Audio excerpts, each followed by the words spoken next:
Here we are in Bill Again's ePortfolio at, you can see the URL here, portfolios.guyuniversity.org, and Bill wants to import the template that he's heard about that would enable him to work through his output packaging more easily.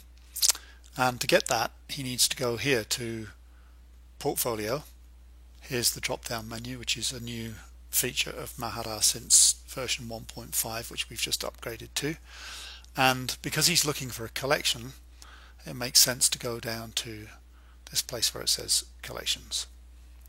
It takes him to this page, which is more or less empty, although it does have over here on the right this control which is called copy a collection, and that's just what we want to do. So let's go and have a look and see what's in there.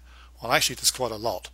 So here you can see where other associates, Nicole, Melissa and Ava, have all uploaded pages and or collections that they're offering for copying. If it's just a page, it'll have a title over here under the page name.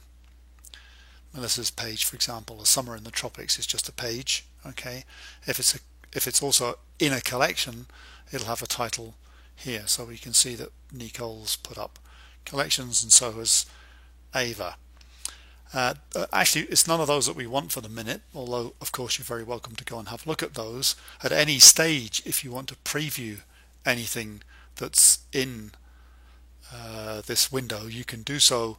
Let's go and have a look at this one where Nicole's put up. So let's just go and have a look at that and preview that. So you can see here comes the page previewed up.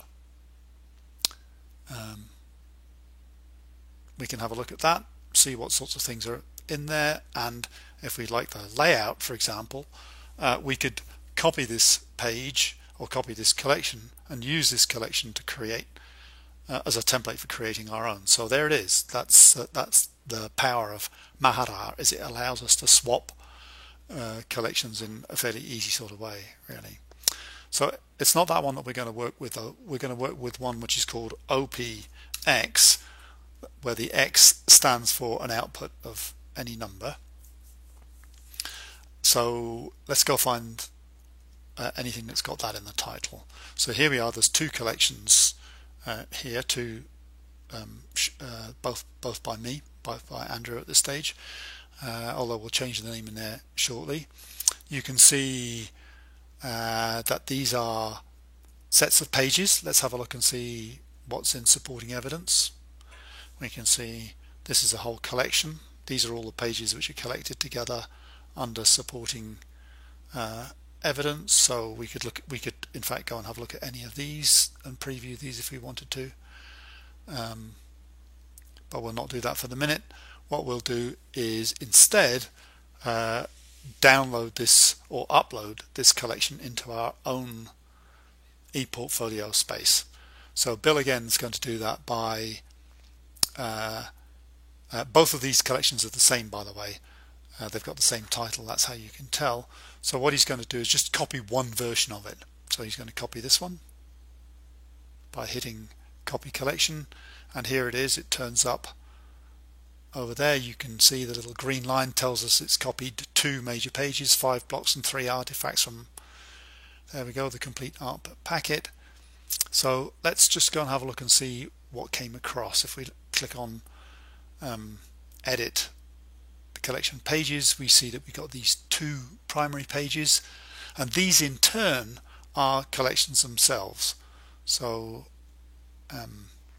if we go here to look at the copy of the OPX core report, we can see that it includes this little bunch of pages too, the abstract and summary, goals articulation, survey and analysis, and so on.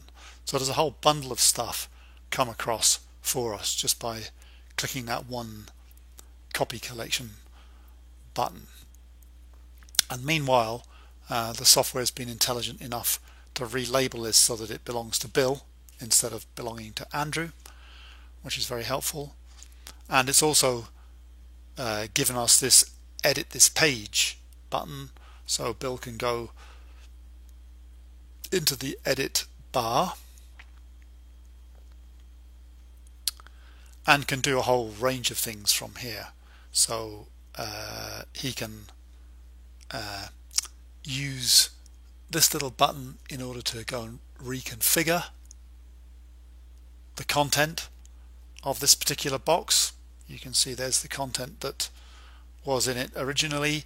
He can change that content for anything he likes, either by typing it in or cutting and pasting something in from some other word processor. But watch out, if you use Word, you really do need to clean Word code up. There's a little button up here that allows you to do that. Okay, if you use Word, you have to clean it up, otherwise you get all sorts of funny gobbledygook turning up before your own text turns up. So there we go.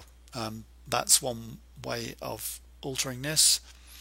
And meanwhile, Bill could also drag different types of boxes into the page that do different sorts of things. Here's one that creates a gallery of images. This one, for people who know a little bit about HTML, allows you to import HTML code. This one allows you to embed media, external media like YouTube's and so on. And each of these tabs changes that little collection to something else. So here's all of the things that you can do with journals, for example. Very useful, and you should make sure that you've got multiple journals switched on in your ePortfolio. Go to Settings, find Enable Multiple Journals, and take care of that. General, I use the General section a lot, especially here. This is a text box. Here, this is the navigation block that you can see down here. That's come from there. This is where you get plans from. Okay, if you've created some plans in the first place, it can't get anything unless you've created something for it to get, as it were.